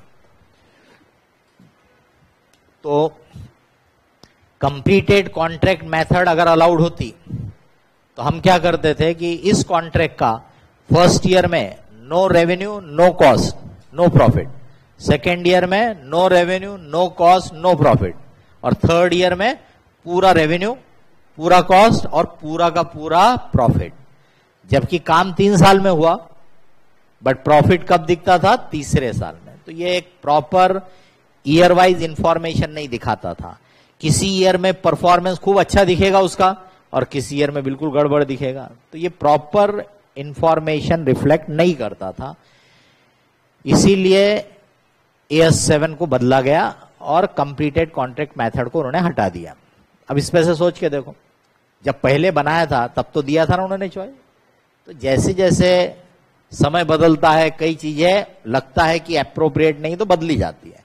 एक समय में उन्होंने अलाउ कर दिया था, शुरुआत थी शायद, धीरे धीरे उनको लगा तो उन्होंने वो मेथड हटा दिया, अलग कर दी। उस समय सेगमेंटिंग, कंबाइनिंग के बारे में AS साइलेंट था, मतलब कुछ लिखा नहीं था। कोई अपने मन से वैसा करे तो मना ही नहीं था, लेकिन ऐसा लिखा नहीं था। अब लेकिन AS7 में है, तो आपको क्राइटेरिया देखना ही पड़ेगा। अगर आप नहीं करोगे मतलब आपने AS का प्रॉपर एप्लीकेशन नहीं किया। चलिए, अब ये अपने लिए काम की चीज हो गई। अब फर्स्ट ईयर में हम कॉन्ट्रैक्ट प्राइस है 9,000, तो रेवेन्यू जो रहेगी वो 9,000 का 26%, 2,340। कॉस्ट जो रहेगा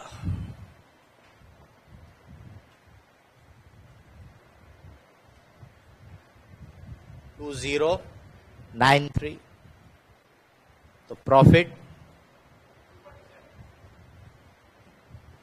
अब देखिए, ये टिल डेट वाला कॉलम है। लास्ट ईयर तक इस कॉन्ट्रैक्ट में कुछ भी नहीं था, क्योंकि ये पहला ईयर है, इसलिए इस ईयर के लिए भी यही फिगर आ गए, 2340, 2093, 247। तो फर्स्ट ईयर के P&L में ये इनकम दिखेंगी, कॉन्ट्रैक्ट इनकम, कॉन्ट्रैक्ट रेवेन्यू, ये खर्चे में दिखेगा, एंड अल्टीमेटली उसके P&L में इतना प्रॉफिट इस कॉन्ट्रैक्ट का आएगा। ऐसे उसके और भी कई कॉन्ट्रैक्ट हो सकते हैं।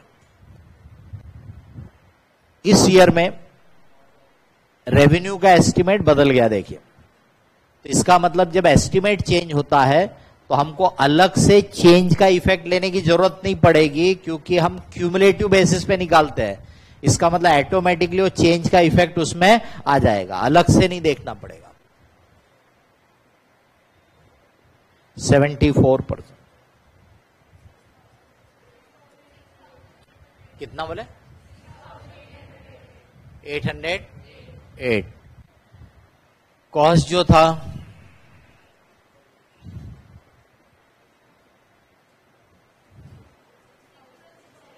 6068, 740। अब ये आज तक का है, पिछले साल तक हमने ऑलरेडी इतनी इनकम अकाउंट किए, इतना खर्चा अकाउंट किया, इतना प्रॉफिट अकाउंट किया, तो आज तक का इतना है, इसमें से इतना पहले ही अकाउंट हो चुका है। सो दिस माइनस दिस, अभी इस साल का इनकम 4468,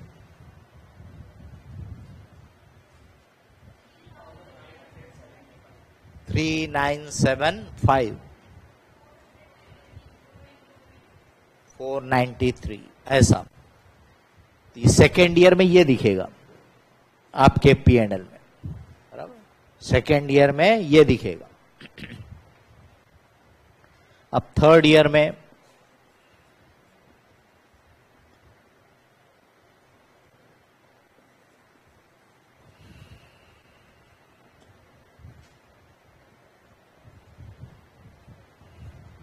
पूरा 1000 का प्रॉफिट है टोटल कॉन्ट्रैक्ट पे।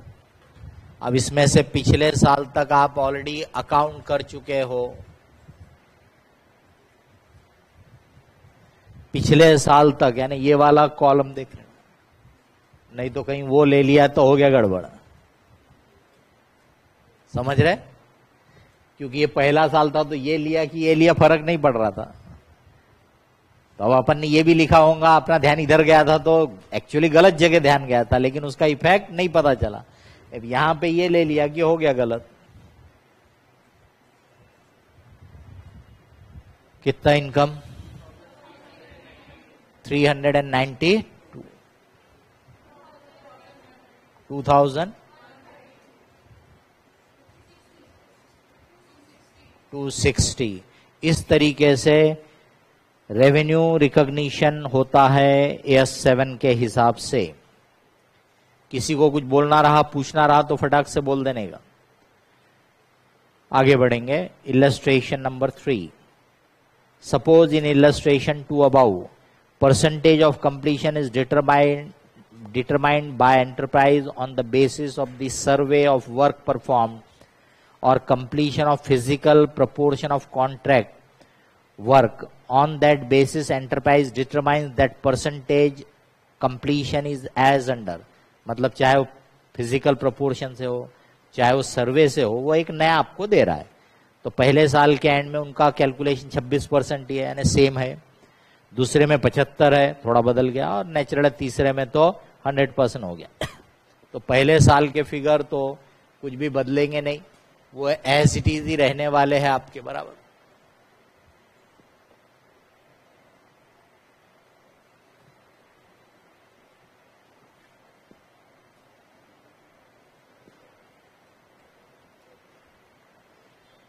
क्योंकि यहां पे स्टेज ऑफ कंप्लीशन सेम दिया है। अब यहां पे बदल जाएगा, यहां पे आपका काम हुआ 75%, तो 9200 का 75%, 6900, कॉस्ट 6150, तो इसका मतलब प्रॉफिट 750। अब पिछले साल तक ऑलरेडी आप इतना अकाउंट कर चुके थे, वो माइनस कर दो 4560, 4560, 4057, 51503। तो ये फिगर आपको बदले हुए दिखेंगे बराबर। और अब क्योंकि सेकेंड ईयर का फिगर बदला तो ऑटोमेटिकली थर्ड ईयर का भी बदलेगा, ऑटोमेटिकली थर्ड ईयर का भी फिगर बदलेगा।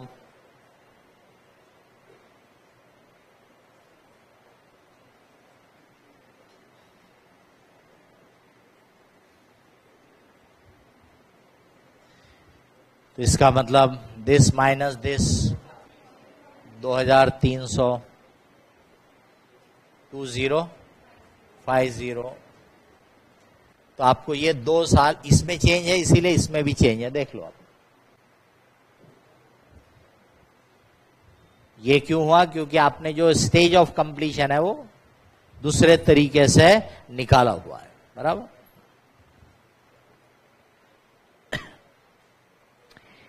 Illustration number 4, 4th number illustration. ये थर्ड वाला इलस्ट्रेशन के हिसाब से हमने उसको चेंज कर दिया।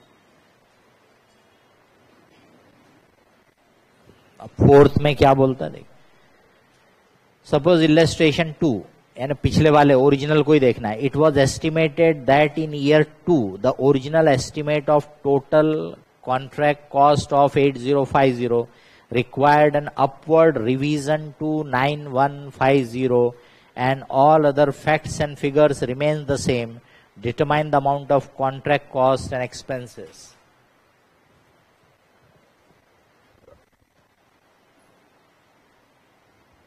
Illustration number 4.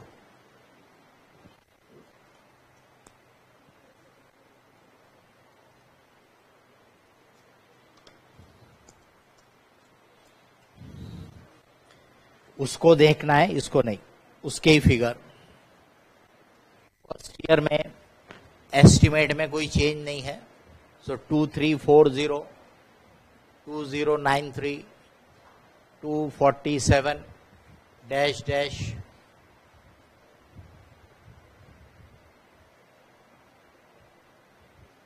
समझ में आ गई बात। अब सेकेंड ईयर में ध्यान देने का। हमारी रेवेन्यू 9200 इंटू 74%,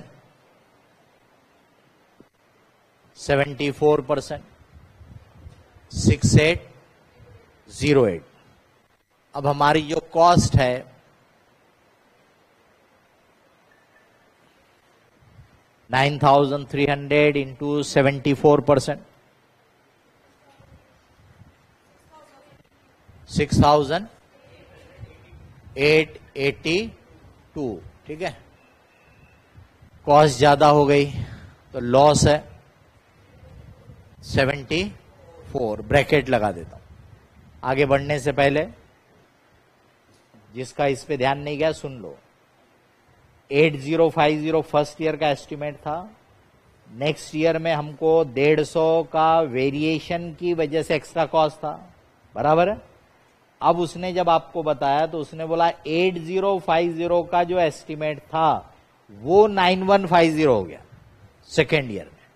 इसका मतलब 150 वेरिएशन का तो है ही अलग से, तो 9150 प्लस वेरिएशन का 150, ऐसा मिला के ये हो गया इतना लॉस।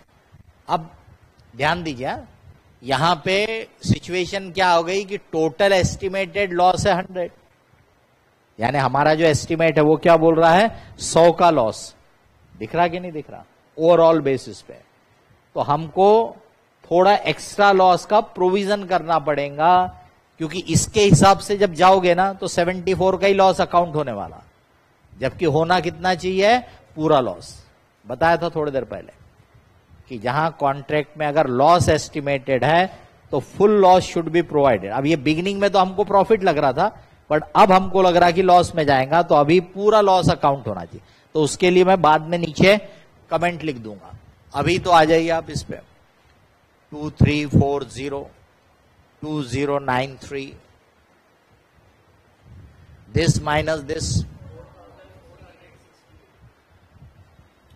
4468, this minus this 4789, बताओ 3 समझा? तो जिसको अभी भी नहीं समझा वापस सोच के देख लो।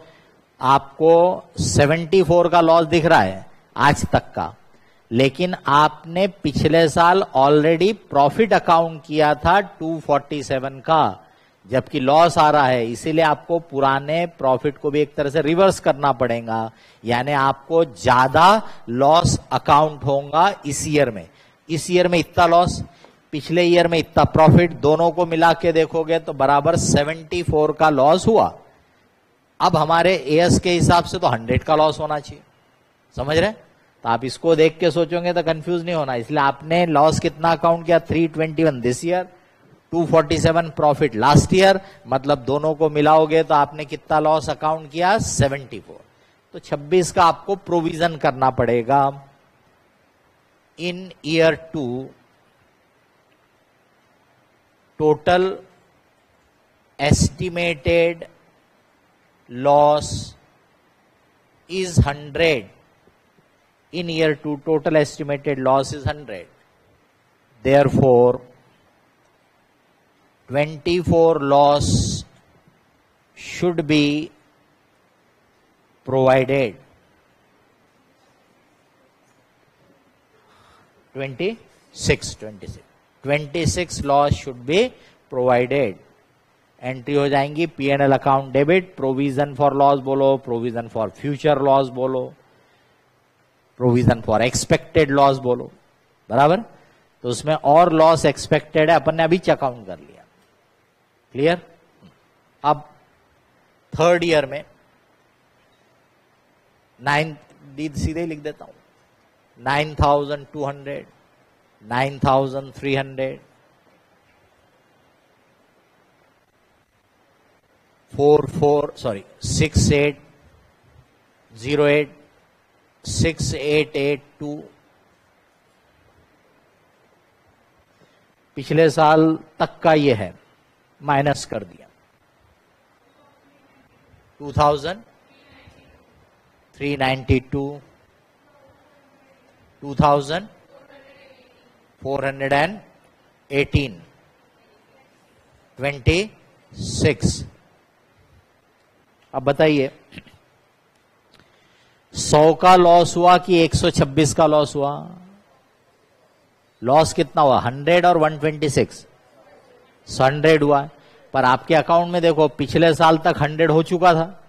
अब इस साल अगर आप 26 और अकाउंट करोगे तो ये तो हो जाएगा 126।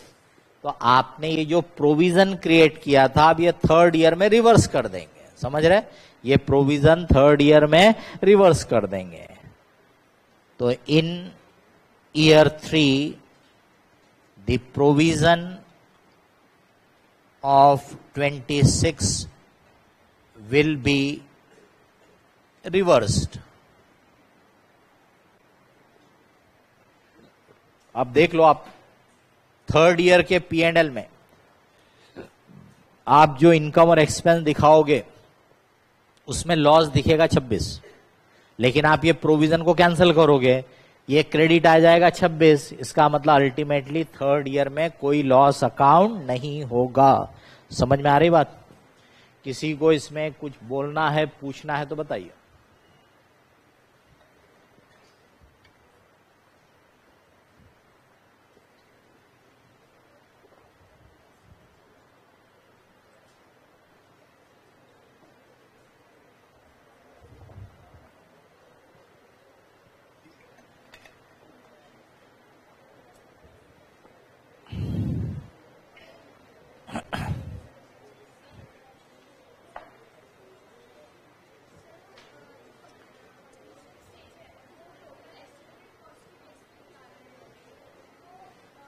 जो डिफरेंस आएगा ये बोल रहे हैं आप कि जो खर्चा किया और जो अकाउंट किया,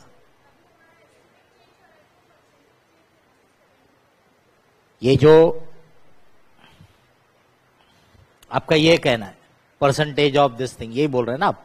तो अपन ये मान ले रहे हैं कि खर्चा भी अकॉर्डिंगली बढ़ चुका है करके, मतलब अपन परसेंटेजेस को नहीं बदल रहे, मतलब खर्चा भी बढ़ चुका है। जैसे आपका एस्टिमेट बढ़ा, इसका मतलब क्या हो गया? खर्चे ज्यादा हो रहे हैं, तो यानी वो खर्चे के फिगर भी बदल गए। ठीक है, आप क्या सोच रहे हैं? खर्चे का फिगर वही और एस्टिमेट बढ़ा दिया, इसलिए आपको लग रहा परसेंटेज बदलेगा।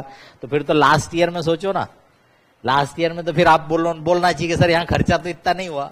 तो ये समझो कि एस्टिमेट जो बढ़ा है मतलब उस ईयर में खर्चे भी बढ़ गए हैं, तो इसलिए परसेंटेज वही रखा, मतलब प्रोपोर्शनली खर्चे भी बढ़े। Illustration number 5। Suppose illustration 4, it turns out in year 3 that total cost to complete the contract is 9350। बाकी के चीज है as it is। अब यहां पे ये बोल रहा हूं, ये हमने एस्टिमेट किया था, यहां पे हमने मान लिया कि खर्चा उतना ही हुआ जितना एस्टिमेटेड था, लेकिन अब वो आपको और रियल चीज का एक आइडिया दे। ये तो दूसरे साल का एस्टिमेट था, रियल में हो सकता है खर्चा उससे ज्यादा भी हो जाए और हो सकता है कम भी हो जाए। तो यहां पे बदले नहीं थे एस्टिमेट, यहां पे अब उसको आपको बदल के बता रहा है, इसी का continuation. Illustration number 5, third year. Revenue तो 9200 ही आएगी, बराबर 100%, पर खर्चा जो आएगा वो 93। तो हमारा एस्टिमेट तो था 9300 में हो जाना चाहिए, बट अल्टीमेटली हो गया 9350। अब पिछले साल तक का फिगर हम बोलेंगे 6808, 6882।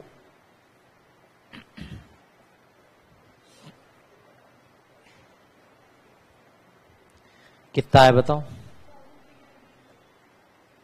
ये 2468।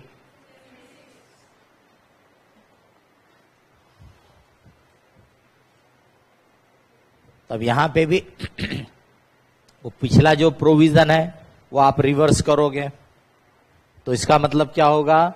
76 का लॉस आपके इस साल के P&L में आया, क्योंकि इतनी इनकम इतने खर्चे इतना लॉस आया, बट आप 26 का पुराना वाला प्रोविजन रिवर्स करोगे, यानी अल्टीमेटली इस ईयर के P&L में कितना आएगा? 50। समझ रहे? पिछले साल तक 100 अकाउंट हो चुका है, इस साल 50, टोटल लॉस बराबर 150 हो जाएगा। क्लियर? तो यहां लिख के रख सकते इसके नीचे भी, provision for loss 26 will be reversed now।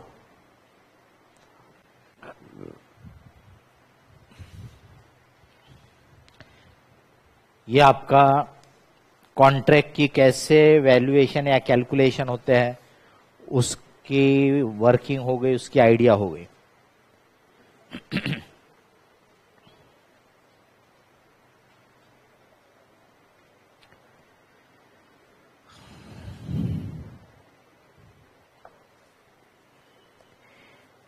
Page number 8 पे क्वेश्चन नंबर 15,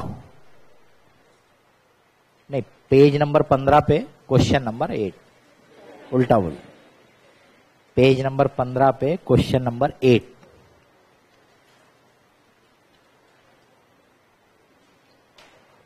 क्वेश्चन नंबर 8, ठीक है।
Mesos Highway Construction undertook the construction of a highway on 1/4/13. The contract was to be completed in 2 years. The contract price was estimated at 150 crore. Up to 31st March 14, the company incurred 120 crore on the construction. The engineers involved in the project estimated that a further rupees 45 crore would be incurred to complete it.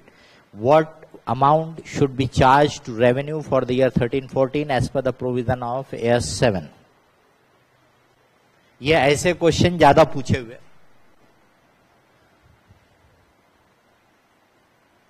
Cost incurred till date 120 बराबर है। Estimated further cost यानी और कितना खर्चा होगा 45। Total estimated cost 165। Total estimated revenue check कर लो 150 लिखा है शायद, contract price 150। Total estimated loss 15। ये एक वर्किंग हो गई। स्टेज ऑफ कंप्लीशन बताइए, physical measurement of work possible है क्या? यहां पे सर्वे दिया है क्या? तो फिर अपन काय पे से निकालेंगे? कॉस्ट पे से, क्योंकि अपने को जब भी जरूरत पड़ी तो क्वेश्चन में यही डाटा रहने वाला है, अपन इसी पे से कर सकते हैं। फिर स्टेज ऑफ कंप्लीशन 120 का खर्चा आपने किया, 165 में से बताओ कितना?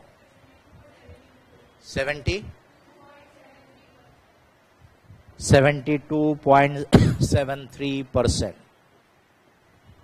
ये स्टेज ऑफ कंप्लीशन। ये अपने रेवेन्यू टू बी रिकॉग्नाइज या सिंपली रेवेन्यू लिख दो, ऊपर लिख देता रिकॉग्निशन इन दिस ईयर, यानी ये आपके P&L में जाने वाले, ठीक है। रेवेन्यू 150 में 72.73% इतनी रेवेन्यू अकाउंट करो। 100.10 कॉस्ट, कॉन्ट्रैक्ट कॉस्ट 165 इंटू 72.73 120 बराबर है लॉस 10 पॉइंट। अब देखो 10.9 का लॉस तो आ ही जाएगा आपके इसमें, लेकिन एएस के हिसाब से तो आपने फुल लॉस प्रोवाइड करना चाहिए, मतलब 15। तो कितना बचा 4.1 प्रोविजन फॉर फ्यूचर लॉस या एक्सपेक्टेड लॉस 4.1 और आप प्रोविजन कर लोगे। इसका मतलब टोटल लॉस अकाउंट होगा 15। समझ रहे? टोटल लॉस अकाउंट होगा 15। आपके एडिशनल क्वेश्चन जो दिए अभी हो नहीं पाएगा इतनी जल्दी, क्योंकि उसमें ज्यादा के पॉइंट है।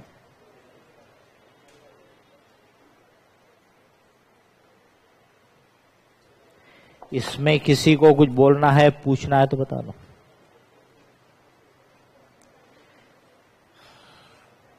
पांच मिनट बाकी है, उसमें होगा नहीं क्वेश्चन।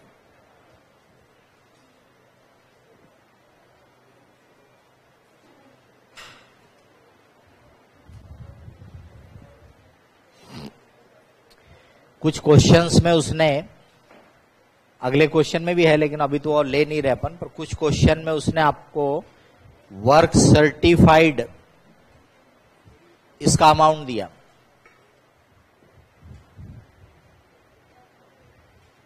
वर्क अनसर्टिफाइड इसका अमाउंट दिया, पर उसने हमको उस क्वेश्चन में ये नहीं दिया कि कॉस्ट इनकर्ड कितना है। और कॉस्ट इनकर्ड नहीं मालूम रहेगा तो हमारा ये स्टेज ऑफ कंप्लीशन ही नहीं मालूम है, तो हम निकाल नहीं सकते। तो इन क्वेश्चन में हमने इसको ऐड करके कंसिडर कर लिया कि this is the cost incurred.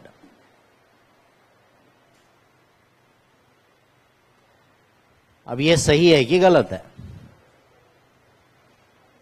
करना तो यही है, मजबूरी का नाम महात्मा गांधी, क्योंकि दूसरा कोई रास्ता वहां पे नहीं है। लेकिन सही है कि गलत है? गलत है तो बताओ क्या गलत है?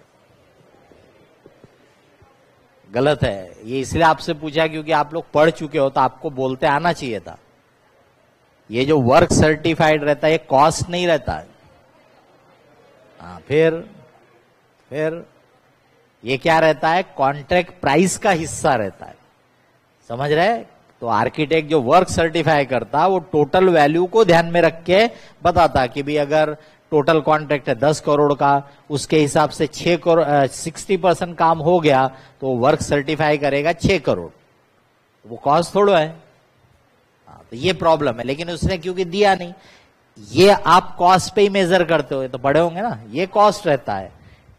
अब इसमें और इसमें क्या रिलेशनशिप है मालूम है कि नहीं मालूम है? मालूम है तो आगे बढ़ो कि रिपीट कर दूं? ये आपका ईयर एंडिंग है। तो आर्किटेक्ट से अगर आपने ये डेट पे वर्क सर्टिफाई कराया तो वर्क अनसर्टिफाइड विल बी 0। समझ रहे? और होता क्या है, कोई वो ईयर एंडिंग में जब अपन उससे वर्क सर्टिफाई कराएंगे ऐसा जरूरी नहीं है। तो उससे वर्क सर्टिफाई कराया अपन ने ये डेट पे, वर्क सर्टिफाइड करा लिया आर्किटेक्ट से। अब 10 दिन का 5 दिन का और काम हो गया, तो अब इतने से काम के लिए अपन फिर से आर्किटेक्ट से नया वर्क सर्टिफिकेशन नहीं लेंगे, क्योंकि टाइम लगता, पैसा लगता है, बराबर। तो इतने दिन में भी तो काम हुआ है, मतलब खर्चा तो हुआ है, उसी को बोलते हैं कॉस्ट ऑफ वर्क अनसर्टिफाइड। समझ रहे? यानी ईयर एंड तक सर्टिफिकेशन के बाद आपका काम चालू है, बट वो वर्क सर्टिफाइड की वैल्यू में नहीं आया, पर खर्चे तो हो गए हैं, तो इसीलिए उसको अपन बोलते हैं कॉस्ट ऑफ वर्क अनसर्टिफाइड। ये होता है। तो ये तो कॉस्ट है, पर ये कॉन्ट्रैक्ट वैल्यू रहती है, यानी प्राइस का हिस्सा रहता है। बट क्योंकि उस क्वेश्चन में कॉस्ट इनकर्ड दिया नहीं है, 2-3 बार ऐसी गलती की है क्वेश्चन बनाने वाला, ये हाल रहते इनके। यानी गलत कंसेप्ट। अभी अगर ये आपको नहीं बताऊंगा तो आप तो क्या समझेंगे, cost incurred is equal to total of this, जो कि गलत है। ये कॉस्ट इनकर्ड नहीं है, बट क्योंकि वहां मेरे पास दूसरा कोई रास्ता नहीं है, इसलिए ये लिया गया है। चलिए नेक्स्ट पीरियड में कंटिन्यू करेंगे इसको।